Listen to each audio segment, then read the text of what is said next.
Okay, we're going to get started with Chapter 9. Chapter 9 has three types of hypothesis tests. One's called a two proportion,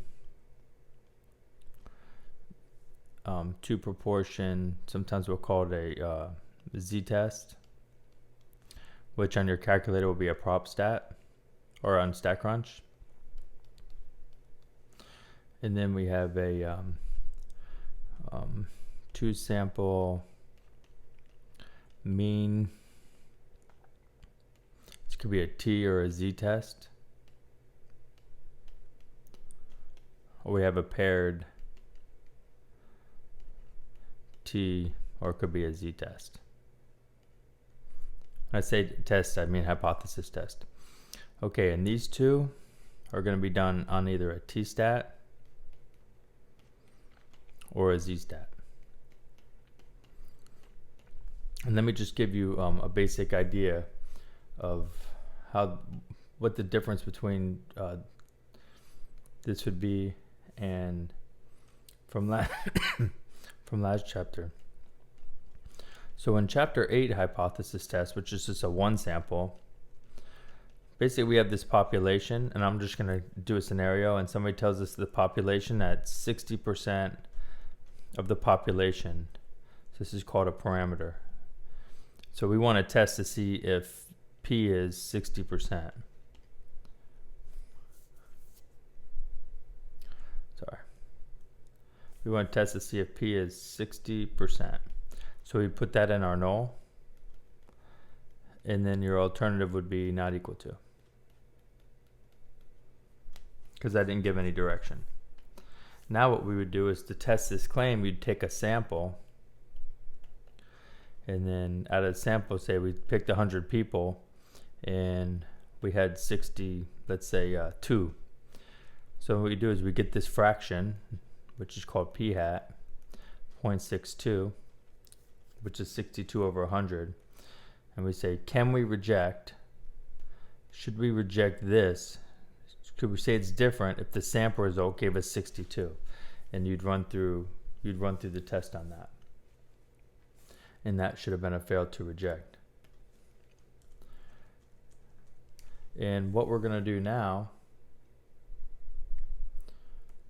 so with a two sample, I'm going to talk about 9.1. A two sample proportion means you have a population here. So that's your first population. And here's another population. Call that population 2. And this is P1. So this is the truth of P1. And this is the truth of this is the true proportion of population 2. And the thing about this is we don't know what this is. And we don't know what this is because we didn't study everybody in the population. But somebody's going to make a claim. So the claim is either going to be that, hey, I think P1 is equal to P2. They could say, oh, I think P1 is greater than P2. Somebody could say, I think P1 is less than P2. Or somebody could say, oh, I think P1 is not equal to P2. So these are our four claims. So this is going to be a right-tailed test. That's going to be a left-tailed test. And these two would be in your, or actually these three would be in your alternative, and this would be your null, always. So if the claim is that they're equal, then your null would be that they're equal. And then your alternative would be this one. Now, if the claim was, oh, I think P1 is bigger than P2. Let's say that's the claim. If that's the claim, then you're going to set P1 equal to P2. We're going to assume they're the same. And then we're going to say P1 is bigger than P2. Same thing with the other way. And then we just go ahead and run the test. And running the test, you're going to get a z. You're going to run a z-stat. You're going to get a p-value. And then you're going to make a decision, just like we did in Chapter 8. So it's very, very similar to what we did in Chapter 8. Now we can use a confidence interval and to make the decision also, so I'll show you how to do that. Okay, so here's the Chapter 9 worksheet.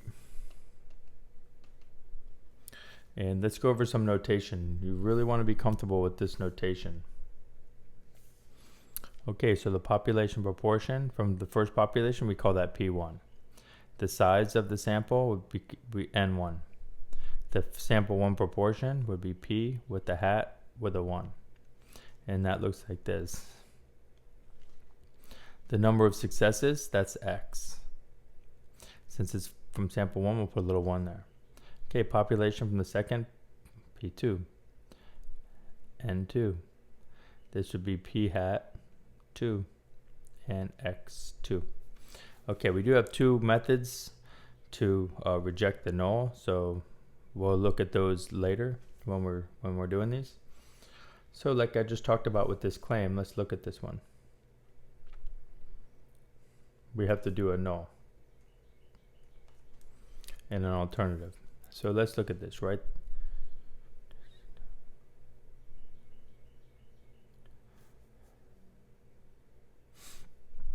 Okay, so a marketing survey involves product recognition in New York and California.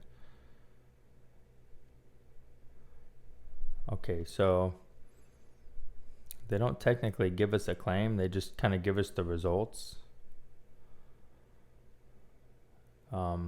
But what we're going to say, since they didn't say anything about direction or anything, we're going to say that the recognition, we'll call P1 the recognition in New York. We'll say that's equal to the recognition in California. Sometimes I'll put like an NY here, or maybe like a CAL there. So your null is going to be that claim. You'll know the alternative. The alternative will definitely say something like if you look at B. Once you get to B, you'll see what that means. So since they didn't give us any direction here, we're going to put a not equal to. And since this is a not equal to, this would be 2 tails. Okay. So here's the claim. Oh, here it is right here, the claim. They're both the same. So that's the claim that they're both the same. Okay, so they give you the problem and then they give you the claim. Now here the claim is that New York is less than. So I'll go P New York, and you could call this 1 if you want, and P California. That's not going to be your null though. If you remember from chapter 8, it's the same exact idea. If that's a less than, that thing's going to show up in your alternative. And then your null will always be equal. Okay, how many tails? This is 1 tail. It's a left tail. Okay, is greater. So here the claim is that New York is greater. So I do P New York is greater than P Cal. So your alternative is going to be P New York is equal to P Cal. And then my alternative will be the claim. So whenever the alternative is a less than or greater than or not equal to, that's going to go in your alternative. And this is going to be a 1 tail. Okay, so let's go ahead and do a problem. And you can see how it's basically, it's going to be the same 5 steps as chapter 8. Here are your steps. You're just going to have to know what to do over here in StatCrunch. Okay, survival rates. Who study cardiac arrest? Okay, so if you want to pause the video and look through it, you can, but let's see what the difference is. So cardiac arrest during the day versus and survived. Among cardiac arrest at night, survived. Okay. And the claim is that they're the same. So what's the difference between these two is these are this would be the proportion who survived during the day. I'll just call this 1. Oh, now I'll call it day. That's going to be the proportion that survived that had a cardiac arrest at night. And the claim is that they're the same. So that's the claim. So the claim is P day equals P night. So that's going to be your null. We always have to assume that they're the same on a 2 sample. Okay, now the alternative is going to be that they're not the same. Okay, so the test statistic is going to be a z-score. And the way you get that is we just come on over here to StatCrunch, and it's going to be a prop stat, just like chapter 8, prop stat. But in this case, we have two samples. We have what happened, the results from the day and results from the night. So data, summary. Now a good habit to get in is whoever you have first here, that's who you put in first. Okay, so we have day first. So how many survived in the day? 11,604. The number of observations is 58,593. Okay, successes. So now I'm talking about the night. So this is how many people had cardiac arrest at night, and 4139 survived. And how many cardiac arrests were there all together? 28155. Okay, and then this is going to be C versus P1 minus P2 equals 0. That's the same thing as them two being equal to each other. So you could write this way also if you wanted to. PD minus PN is equal to 0. These two things are equivalent because if you subtract two things that are equal, you'll get 0. So therefore, if you subtract two things and get 0, they must have been equal to each other. Okay, so we are all set to run the test. This not equal to needs to match my not equal to, which I didn't even write. That should be a not equal to. So make sure that you see that. That should match that. Okay, and just like before, we got a z. That's a big z of 18.3. And a p-value is 0. And my alpha is 0.01. We'll say 0 is less than 0.01. So we're going to reject the null.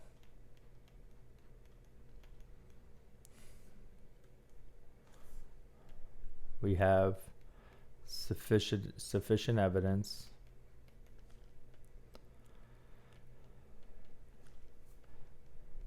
that the survival rate is different.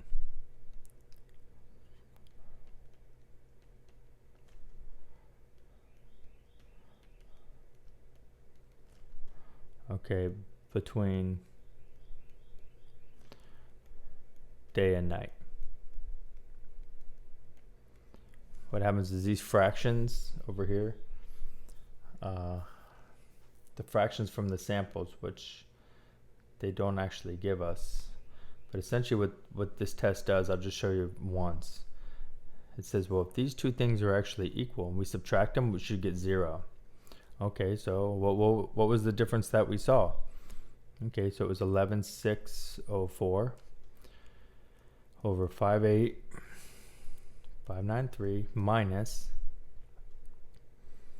4139. These are both my sample percentages. Over 28155. Okay, you find this and then you locate it. It looks like this is much lower. So this is p hat day minus p hat night. That's what this is. When you figure this thing out, this thing happened to be 18 standard deviations away from 0.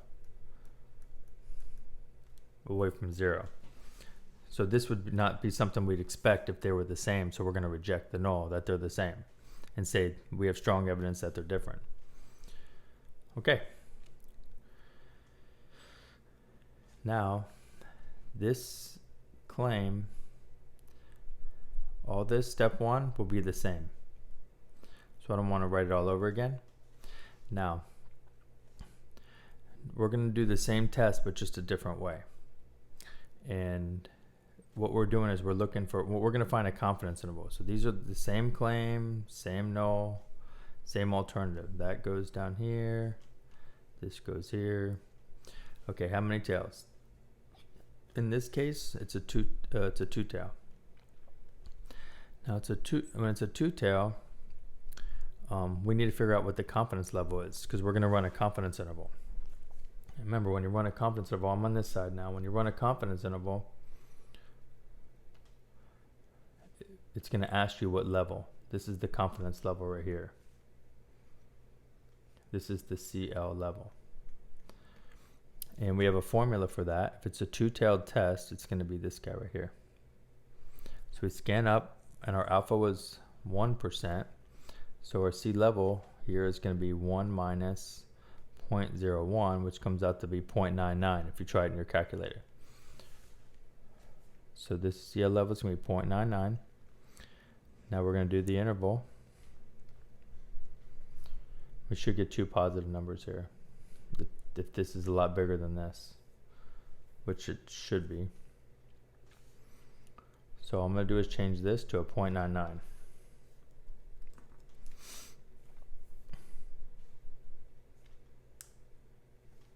So 0.04, 0.044 to 0.06, I'll just say.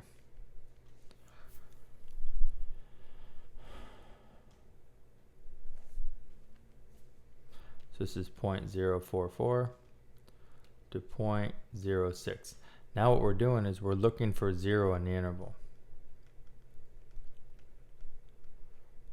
We're looking for the number 0. Now on a number line, 0 is over here. This is 0.044. This is 0.06. So 0 is not in the interval. Now if 0 was in the interval, okay, let me just erase this and kind of show you what it means. It's a pretty straightforward concept.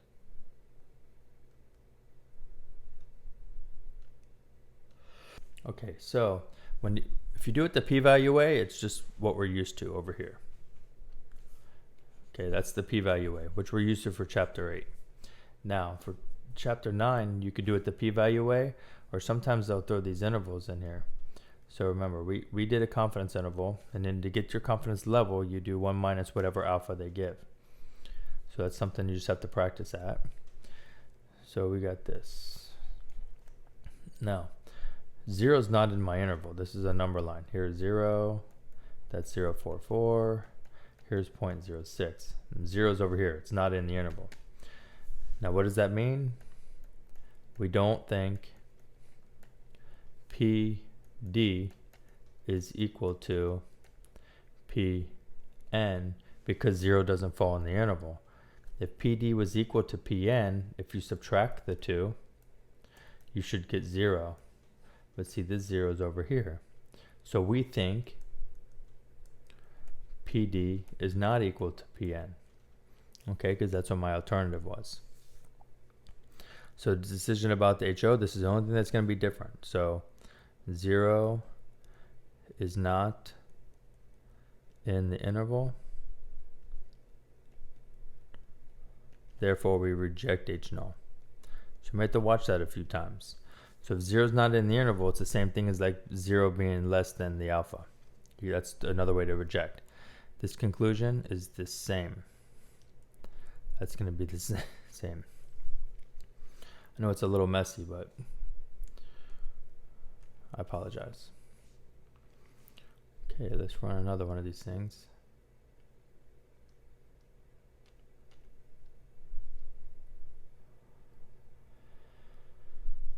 In a random sample of males, it was found that 18 write with their left and 210 do not. In a random sample of females, blah, blah, blah. Test the claim that left-handed among males is less than. So let's just go and look at our claim. Our claim is that the proportion of male lefties is less than the proportion of female lefties. Okay, so now to set up your null, it's just the same thing as chapter 8, but they're not giving you a truth.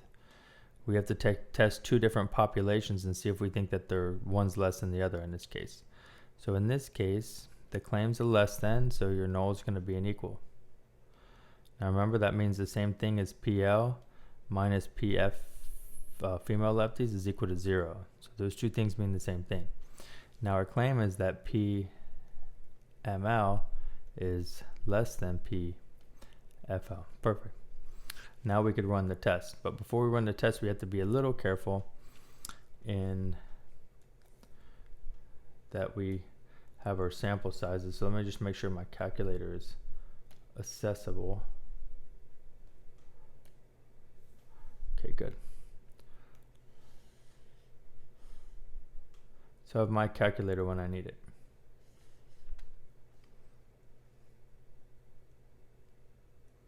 We just shrink it a little bit. There we go.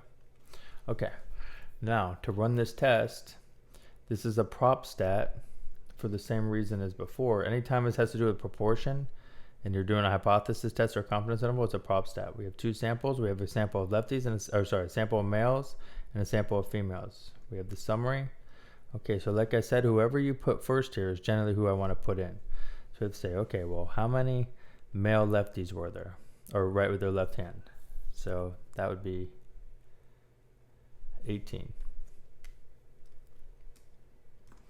And then how many observations? So this is where you have to be a little careful, because they said 18 do and then 210 don't. So altogether there's 228 people. Keep that up there.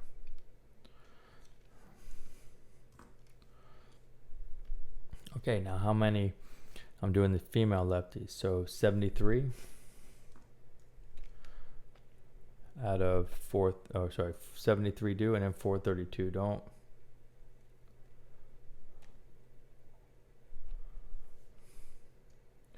Okay, so it's 73 plus 432, which comes out to be 505.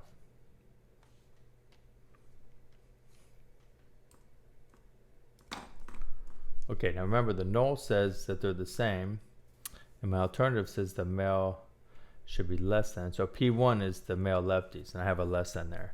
Well, let's see in our samples how close they were. So the first sample of males was 18 divided by 228. This is just some common sense if we think that they're different. So that's close to 8% of males wrote with the left hand. Okay, this is 73. Now I'm doing females. 73 divided by 505. Now I'm doing the sample p-hats, and I get 14%. So do you think, is there a big difference in the sampling, in the sample percentages, or do you think that could have just happened by chance? Okay, so you should pretty much be able to tell that this is a pretty big difference. It's from like 8%, almost like, mid 14%. So I don't think that's something that would have happened if this null is true. So this test is probably going to reject this null. And the z-stat, so this is z equals negative 2.5. The p-value down here, 0.0063. My alpha, 0.05. Now what I want to do is compare this p-value with our alpha, and that's less than. That's a smaller number than that. That's our alpha. So in this case, we were right. We're going to reject that they're the same. We're going to reject the H null, and the H null is up here, and that's getting rejected. The reason that we're rejecting that they're the same, because my sample results, my two sample results, were really far apart. We wouldn't expect these two to be the same if we saw two sample results so different. That's the concept of a hypothesis test. So hopefully you could come and follow along when I say that. I'm trying to test that they write at the same rate. Well, the samples were so different. We would never expect that to happen by chance. Okay, so since we reject, we have sufficient evidence that the rate of left-handedness among males, that the rate of left-handedness of males is, and I'm just writing this right here, is less than among females. So that goes right here. Okay, so whenever you reject the null, that means we have evidence for this, and that's all we're doing. Okay, so now to do a confidence interval, all these things are the same. Now, this is a one-tailed test. Whenever you do a confidence interval, you have to know what the confidence level is. So what we need to do to find this, we have to do 1 minus 2 times alpha, and our alpha is 0.05. Well, that's 5%, so that's going to be 1 minus 0.1, which is 0.9. Now remember, it's a one-tailed because this is a less than.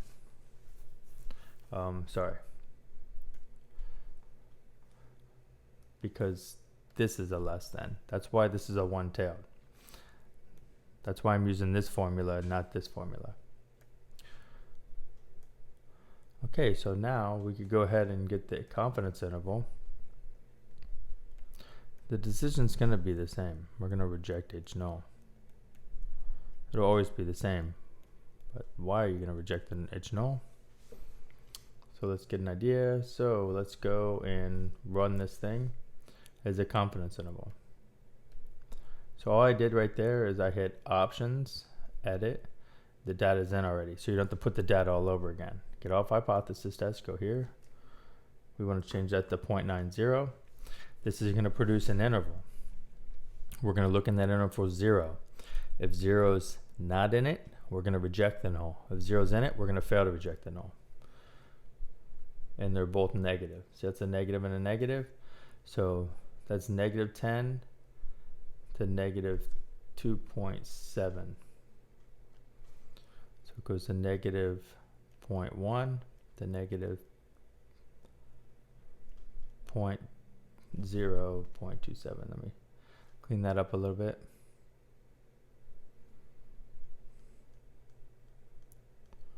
I'm just copying this number over here where it says upper limit.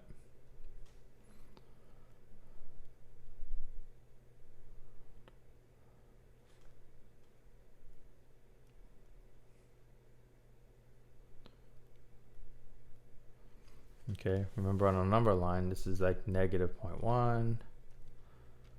This is negative 0.027, and then 0 sits over here. So here's your interval. We think the difference is in here. Well, since 0 is not in that, we don't think that they're different. So this step 5 is going to be the same. Okay, so that's how you do a 2-sample proportion test. I'll go ahead and stop it there, and I'll do 9.2 and 9.3